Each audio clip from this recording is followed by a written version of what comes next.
Bytes at 1. Hello and good afternoon to you. The truth is our priority. We give justice to your curiosity. The latest news is spotted only here on Nissi News Byte at 1, giving you the latest and most credible news for today. And of course, still counting days to our general election. This is 1 month and 16 days to come. My name is Isaac Owero and my sign language interpreter is Grace Moher. We begin with some political news, and with 47 days left to the elections on August 9th, the campaigns have gone deeper with aspirants rushing for votes.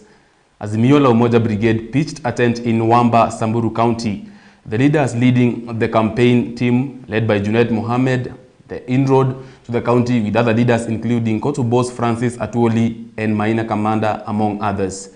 Our reporter Gregory reports.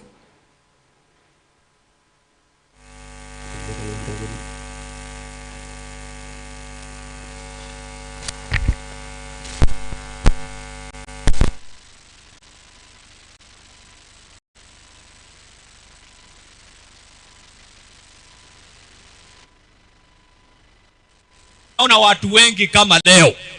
Kwa hivyo mimi ninataka kuambia watu wa Wamba, kure Nairobi na kure Central, sisi hatukuwa watu wa baba.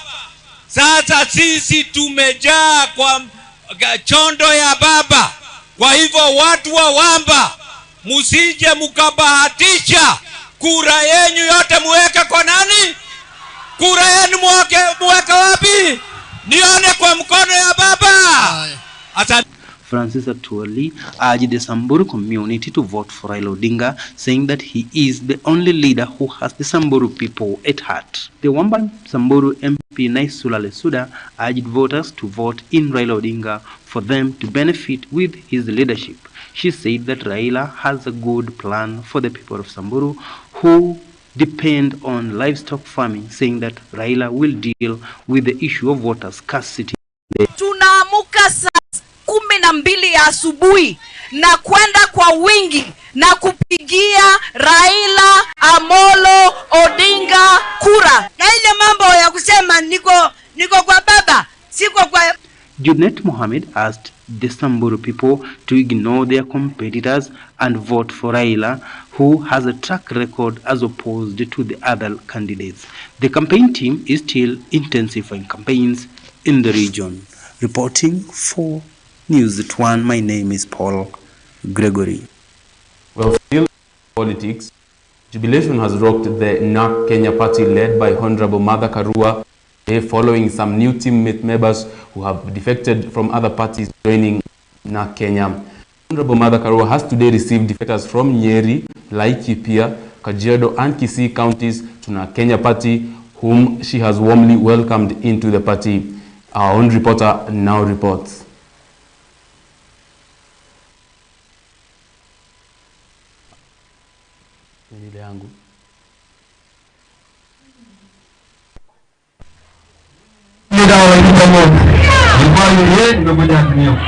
Karibu sana kijana yangu.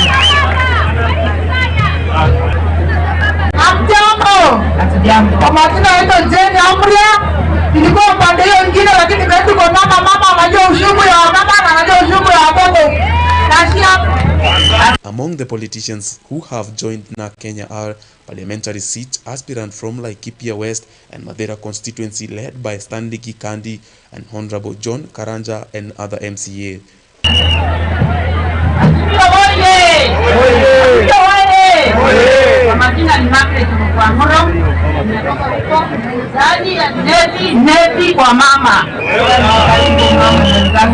The incumbent MCA from Namanga, Toshi Hosea of Kajiado County, also adds to the list of aspirants who have officially joined NARC Kenya and will vie on the party's ticket. Reporting for Nissi Bytes at 1, my name is Isaac Wawero. Now, as the Azimio coalition was campaigning in Samburu, the Deputy President William Ruto took his campaign team to Kajiado on Wednesday, accompanied by, among others, leader of ANC, Wycliffe Mudavadi. The Deputy President congratulated Perez Tobiko for her concrete support of his presidential bid. Ruto promised to have Perez as the first female nominee for the cabinet secretary as soon as he forms the next government. Perez promised to campaign for Ruto and asked Kajiado voters to vote for Ruto. Our reporter now reports. President Uhuru Kenyatta has called on Kenyans to elect people, not to elect people whose intention is to reverse the gains made in the land reforms in the country. Speaking at the Kenyatta International Convention Center on Wednesday, Uhuru asked Kenyans to vote for people who will continue the land reforms agenda. The head of state also launched the National Title Deed Issuance Program. Our reporter now reports. State also launched the National Title Deeds Issuance Program that will see Kenyans receive 1 million of the 6 million title deeds that needs to be issued to various individuals and groups across the country. Uhuru said that Kenyans must continue praying that as he leaves office, the country will get someone who will build up on the foundation he has set for the accelerated reforms in the land sector and scale up the issuance of title deeds to Kenyans, communities and other institutions. Jameni wazee tubadilike, tujue ya kwamba hii cheti sio yako, ni yako na watoto wako, ni yako na bibi yako, na yatakikana tuichunge na tuilinde, ndio watoto wa watoto wenu pia wawe na kitu ambacho watakuwa wanakukumbuka kujua ya kwamba hii tuliwachiwa na baba. Lakini ikiwa sasa ni hiyo ya kwenda kutumia na mambo hayo mengine na mdomo tamu, na unajua watu ya mdomo tamu siku hizi ni wengi, sasa unaharibia familia yako. Kwa hivyo mimi nawaomba, let us treat this as a valuable document. Let us not treat these documents as individually owned. This document belongs to you and your family, and you must sit and plan together to see how you can utilize it to better you and your family's life. Ama ni namna gani wenzangu? Si ni namna hiyo? Na najua tukifanya hivyo, we will have a much greater, more prosperous nation where people are at peace with their neighbors. People are at peace with different communities. And Kenya is prosperous and at peace with itself. The president urged recipients of the title deeds to keep them for their families and not misuse them. Reporting for Nissi Bytes at 1, my name is Isaac Waweru. To some international news, and Malawi law students are demanding that the Chinese men wanted for racism to face justice in Malawi. The fugitive Chinese nationals wanted in Malawi for filming children singing racist chants in Chinese was arrested in neighboring Zambia. He was arrested in Chipata, Zambia, after fleeing the country through uncharted routes. Malawi immigration spokesman Pascali has said. Luki is accused of exploiting children in Malawian villages by filming them making racist remarks about themselves in Chinese phrases they did not understand. We demand that the Chinese and Malawian law enforcement duty bearers bring Mr. Luke for trial in a Malawian court of law. We also demand that the governments of Malawi and China collaborate to recover and put into a trust the funds for the education of poor Malawian children. All profits made by Mr. Luka and any other Chinese national who may have been found to have economically abused Malawian children. He then sold the videos on Chinese social media in a business uncovered last week by the BBC. In a statement last week, the Chinese embassy in Malawi condemned the acts of racism by one of its citizens. It shall be stressed that the Chinese government has zero tolerance for trade. China has been cracking down on unlawful online acts in the past years and will continue to do so. The embassy will closely work with the Malawi side and see to it that this unfortunate issue be properly addressed. Reporting for Nissi Television, my name is Shalom Wanjera.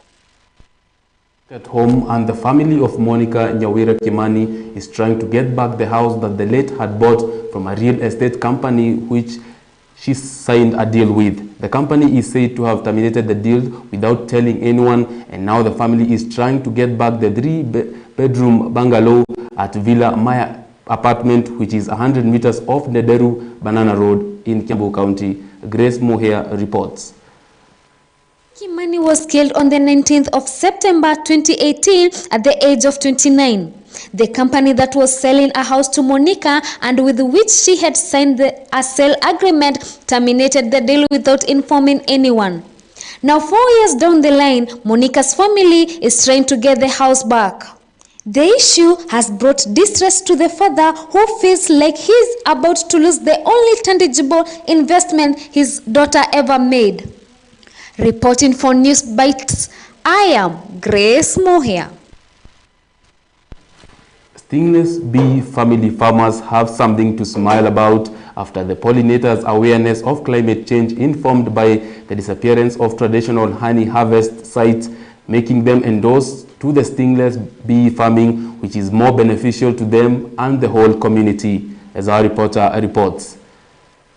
To Mr. Makai, a middle-aged man from Shigala in Taita Taveta, the stingless honeybee farming was a community project called Kishamba Organization after a social investigation on issue about environment. The town has several endemic species of stingless bee that are categorized based on their nesting location, either in trees or underground. The villagers say the stingless honeybee farming is very beneficial to them because they produce a lot of honey, also help in trees growing. They say when the crops fail due to the drought, they have something else to give them income. To protect the pollination of stingless bee and to have more harvest, the villagers say they have constructed long hives from dead trees to domesticate the pollinators. The hives have kept simple traditional sheds near their houses for security purposes. Reporting for Nissi Bytes News, I am Grace Moher. And now let's get some sporting action.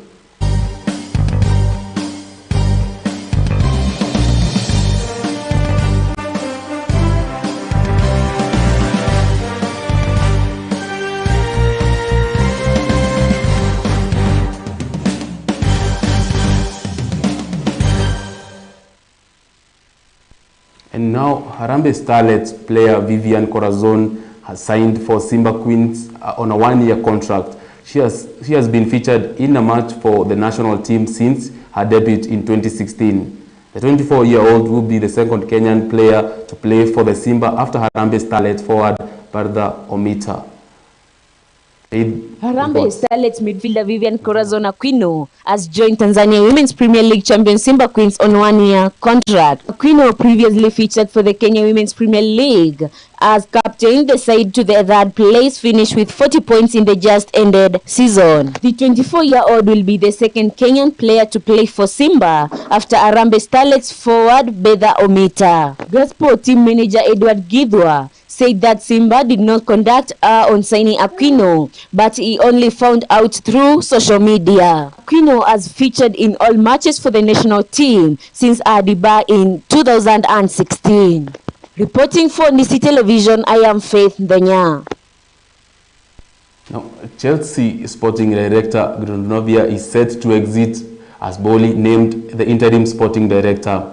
Granovia departure following that of the chairman Bruce Buck, who will move to a senior advanced role after the June 30th. Chelsea added that Boli will replace outgoing chairman Bruce Buck as the chairman of the board and take over as interim sporting director until the club names a permanent replacement. Chelsea director Marina Granovskaya will step down from her role after the closed season transfer window. The Premier League club said on Wednesday as the major overhaul at Stamford Bridge continues following the takeover led by Todd Boehly. The new co-owner Boehly will replace outgoing chairman Bruce Buck as chairman of the board and take over as interim sporting director until the club names a permanent replacement. Granovskaya's departure follows that of chairman Bruce Buck, who will move to a senior advisor role after June 30th. Russian-Canadian business executive Granovskaya, who has been at Chelsea since 2003. Reporting for Nissi Television, I am Faith Ndenya.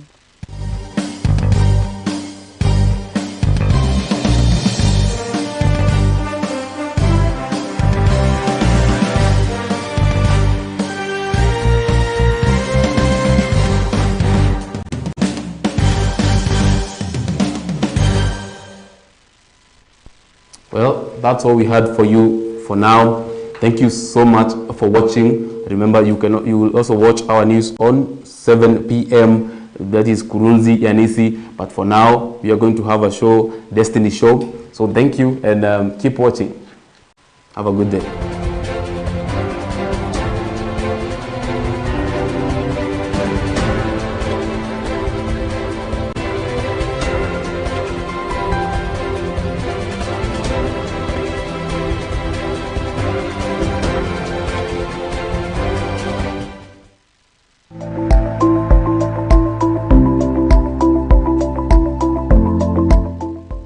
Welcome to Nissi Television,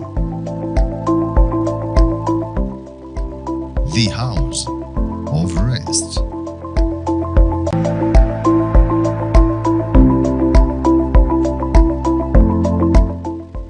Welcome to Nissi Television, the house of rest.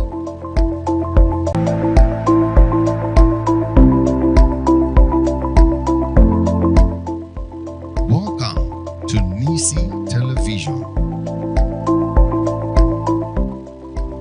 the house of rest.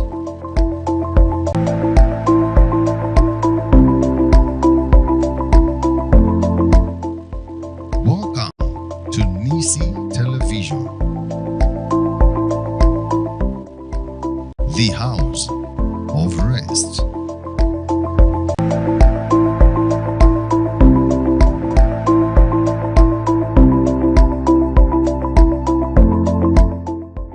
Welcome to Nissi Television,